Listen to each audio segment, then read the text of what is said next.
Well, hello, this is Jason T. Ingram. I'm coming to you from Oregon, and I'm a multimedia artist that goes by the name of Fake Zappa.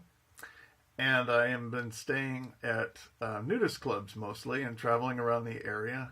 Just spent a week or two out in the Oregon coast and living out of a motorhome.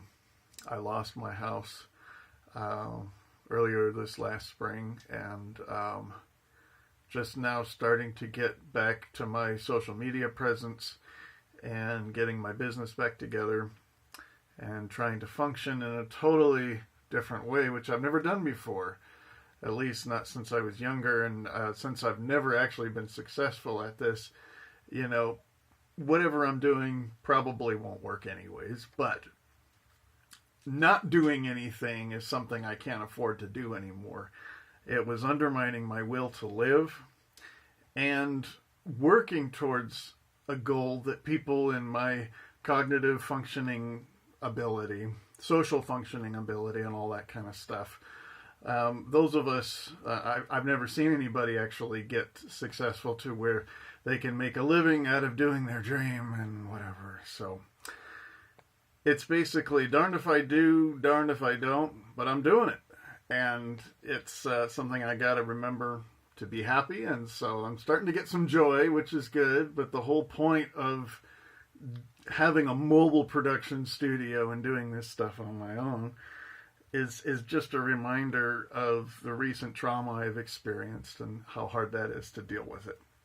So right now, I am coming to you from one of the nudist clubs I've been staying at.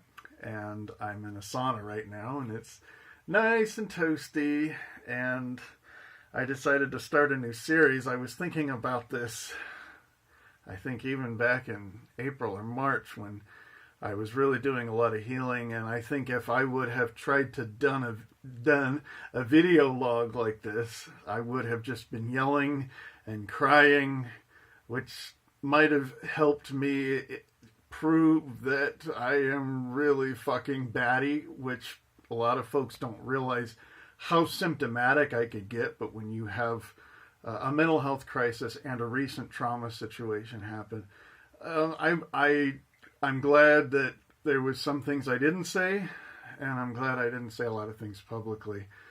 And also I want to acknowledge that those feelings were very real. And I'm also moving past it and trying to as well. But this series I thought about doing for a while was basically just telling my story and talking about my life living with cognitive disorders and all the stuff that I've faced in my life and trying to have a career in arts and entertainment. And it's been a little over 3 decades of trying to have a business and basically getting no support. And the only support that I get is through folks that have exploited me. So that's kind of my sad but funny life in a nutshell.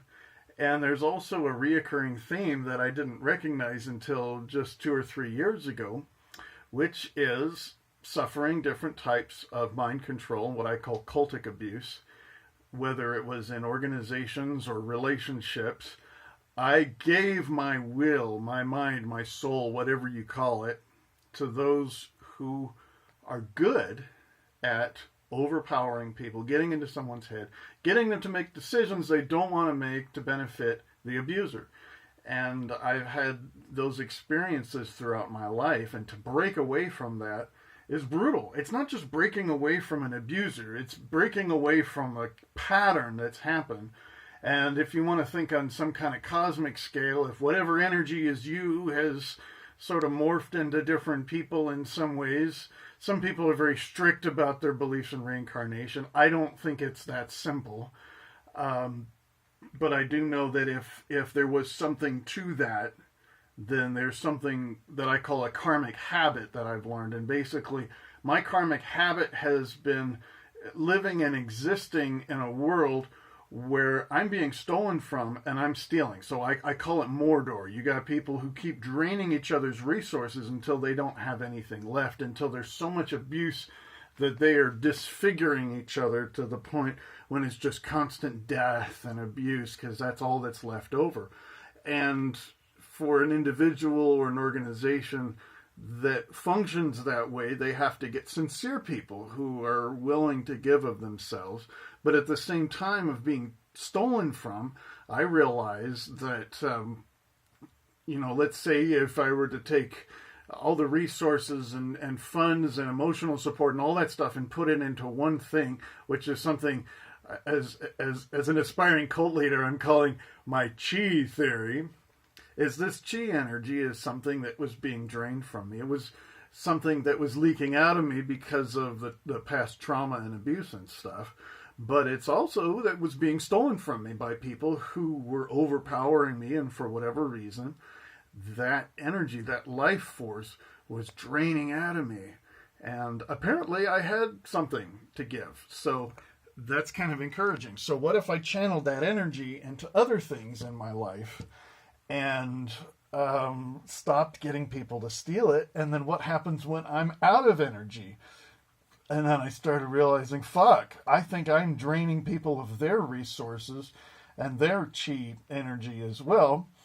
And I do it by maybe stealing their attention when it's not appropriate or whatever. And some of that has to do with having a history of social dysfunction as well. But some of that was just for the fact that I was starving and drowning emotionally and tired of being ignored. And the more I was being ignored, the more I tried not to be ignored, which got me ignored again. So the funny thing about me doing this work is, you can't have a career in arts and entertainment and still be ignored. So basically I'm like, well, I'm getting allergic to being ignored. I am beginning to not allow people to ignore me and finding ways to get attention from others without stealing it, and being fair and being just and not hurting people in the process. It's very hard. It takes a lot of creativity to do that. So that's kind of one of my goals right now too. But as part of me telling my story, I'm wanting to go backwards in time. So I'm starting now. I'm age 44. I'll be 45 later this year.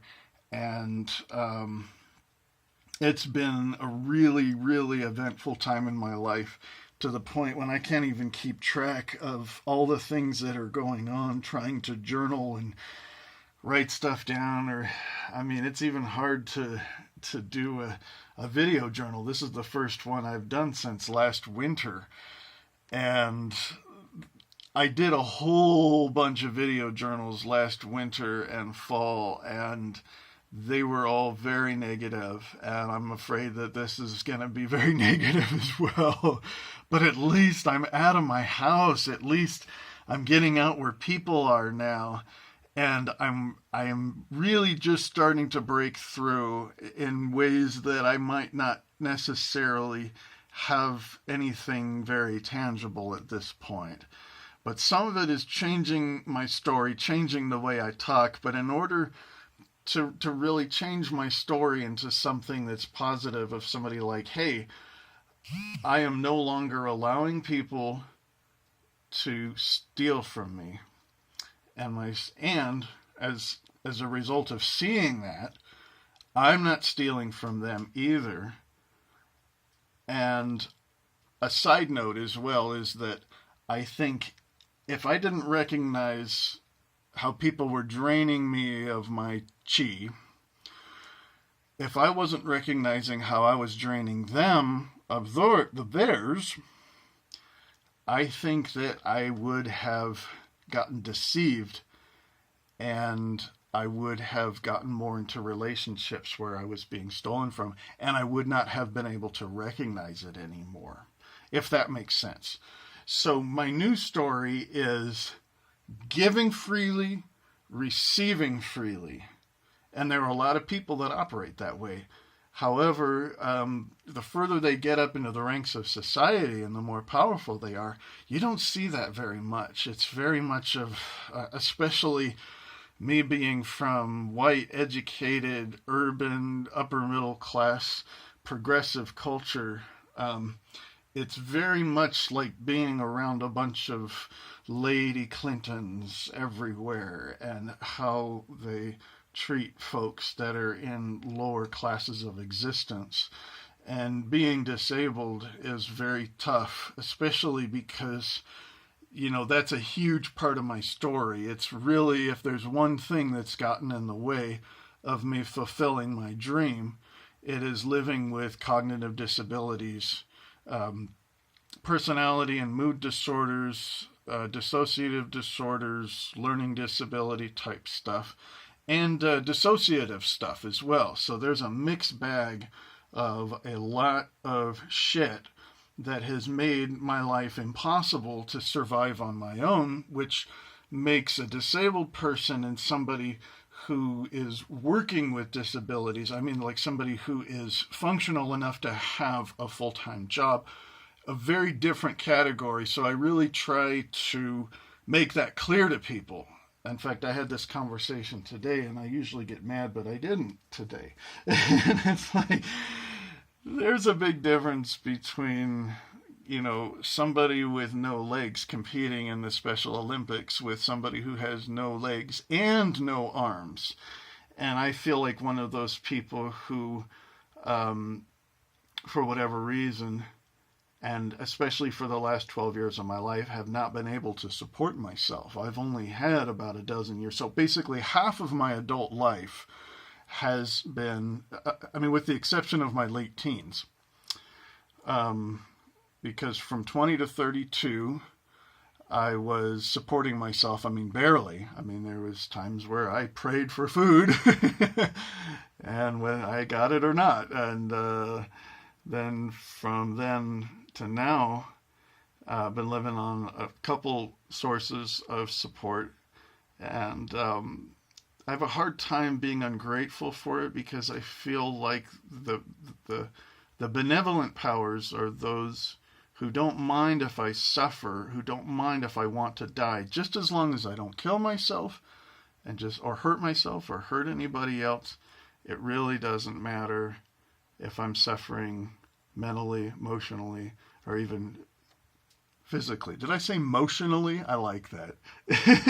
Emotionally and emotionally. So here I am baking in the sauna right now, and this is a nice little lake out in front of the sauna, and it's kind of chilly today, although that always says 6 o'clock. It's always 6 o'clock, but who needs a clock when you're out here as well? So I won't pan the camera down, but if you can just imagine a beautiful naked body with pecs. And aside from your imagination, I'm going to have you imagine what it's like living with cognitive disorders to the point where every time you worked on a project, every time you made a phone call or an email or something that had to do with your career, it would make you potentially physically sick, and every time it would have at least some kind of panic response. So basically, I suffer from panic attacks whenever I do tasks related to my work. And my thinking is, okay, and then those panic attacks often lead to physical symptoms as well. So my thinking is, okay, if I'm going to suffer all of this stuff that goes on, why don't I do it fulfilling my dream instead of working for somebody who has the potential of discarding me whenever they want to, or enhancing my career? And unfortunately, it hasn't been the latter. And so I get triggered sometimes when I have reminders of what it's like to encounter professional entertainers and artists and how they respond to my situation. And I'm going to try to talk about that today, because I'm starting my story and working backwards, and of course I'm going to jump around a lot, which is something I'm okay with, because um, part of my attention issues are like that. So, golly, I'm having a hard time being in the city. I spent 5 nights on my property, which is pretty close to the city, and staying in my motorhome. It wasn't as triggering as it was last month. It was still hard. And there's still a lot of reminders of how hard things really were, especially lately. And like I said, it's really hard to be grateful for the support that I get, even though if I didn't get it, I would be homeless, which is why I feel really close to homeless people, because I'm like, hey, I am you without my money, basically. That's the way I feel like I'm treated by people that are functioning. And I mean functioning, self-supportive. And so functioning people don't think they're functioning. But if they spent some time in a mental hospital or being locked up or threatened to be put in restraints or a rubber room or, all these kind of things that I've gone through, all I have to do is ask them some questions and I get mostly very bigoted responses. So my experience living in progressive, urban educated areas is the same way I was treated as an openly gay man in highly conservative anti-gay circles. It's the same kind of experience that I'm having. It's just played over in a whole different scenario, but it's causing me to feel banished from the very people that I have served. And it's most people have a human need for community. So when somebody threatens that, it is really hard to get over, especially when it has to do with things that I can't control. And when you mix my ego, occasional asshole kind of character flaws that a lot of entertainers have, you mix that with the disorders that I live with, it really makes things messy. And unfortunately, I haven't been around people who are willing to communicate, resolve, and compromise, which is very simple. I talk about how easy it is to make a wheelchair ramp and put $10,000 into something because the law says so. But when somebody walks into your venue and says, I require special assistance, all I need for you is to, one, don't lie to me. Two,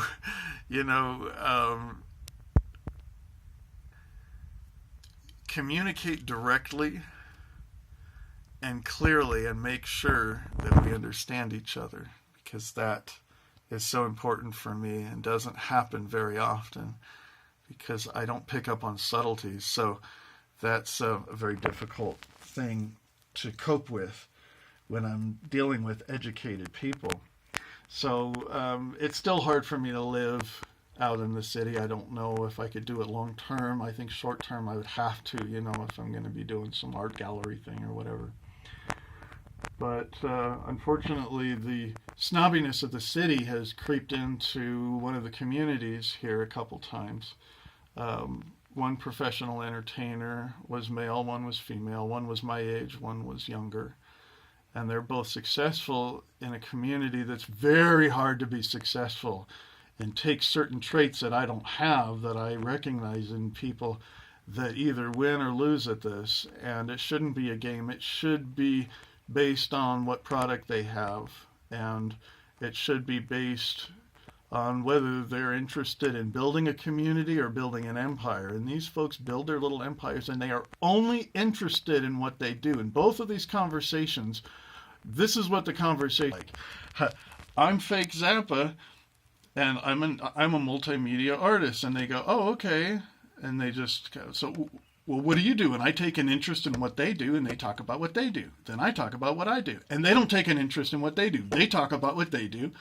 I stop talking about what I do, so I take an interest in what they do, hoping that maybe they would take an interest and maybe treat me with some little bit of equality that I might actually feel, but I feel like they put up walls, and that's the way it wasn't nearly as much when I was younger. And that's a problem with the internet. It's a fucking numbers game, and the more numbers they have, they treat people certain ways. And I contacted one of these people and said, "You're a part of my story, whether you like it or not." And I hope those people are watching, because I cried so hard, and it was an angry cry. It was a cynical cry. It was like this sort of laughter and cry. It was very like shocking to see me fall apart like this when I got triggered. And if anybody else was around during this interaction, they would have not seen how a professional entertainer is using intellectual bullying, passive aggressive type bullying in very polite ways to basically diss somebody. So one of the pictures that I had drawn was based off of a photograph of Phil Spector, and based on what I've studied about the life of Brian Wilson and how, it was kind of a similar story too. It's like Spector just like assumed that Brian Wilson was a surf music guy and that's all he was capable of, and oh, I'm not into surf music, bye, and didn't recognize the genius that he was. And I think maybe deep down inside he was intimidated because there was real natural genius going on in Brian Wilson. There was also the mental disability thing too. But the funny thing about mentally disabled artists is that if they were famous, especially before they got symptomatic, then it's a whole different thing. When they get all that attention, or when somebody remains in obscurity, it's a whole different story. But if you were to take the life of Brian Wilson and the stuff that he suffered with on large scales, I suffered a lot of the same things on small scales when it comes to working in nightclubs where I get an audience of a dozen or two or three, and I just get, they divvy up the tip jar and give me a few beers, and that's supposed to be a career for me, even though I have studied music and taught music for years, and it was not the right place for me, but I didn't have anywhere else to go.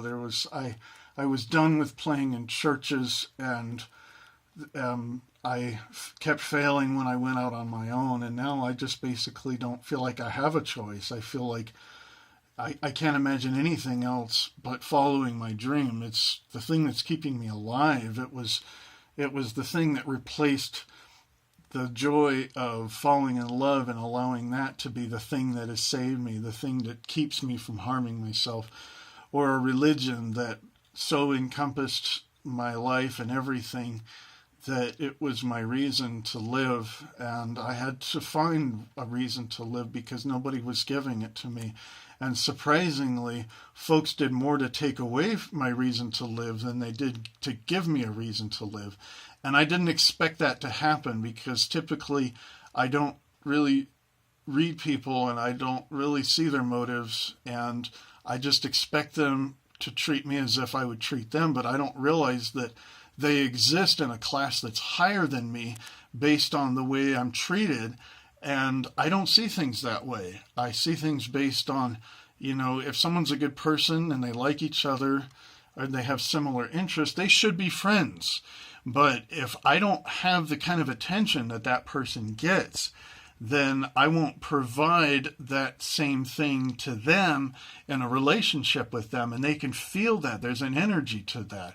And there's an energy to people when they rely on the attention of others. And unfortunately, if I ever get to a place in my life to where I ever get that kind of attention from a lot of people, I would really hate to be addicted to it and dependent on it, and have to do this constant battle of trying to get people's attention, hold their attention, and fight off anything that's trying to get in the way, because that's what I've been battling against. The people that are popular are only interested in more popularity. They're not interested in sharing their power unless it benefits them, and it's very unconscious. And I think if people knew that they were doing that, they would stop. But it's obvious that they don't. And the people that are in a community of we're affirming and we're tolerant, which is great to be around people that are gay friendly. It's just when it comes to mental disorders, it's very, very disappointing. And so that's what I've been dealing with lately.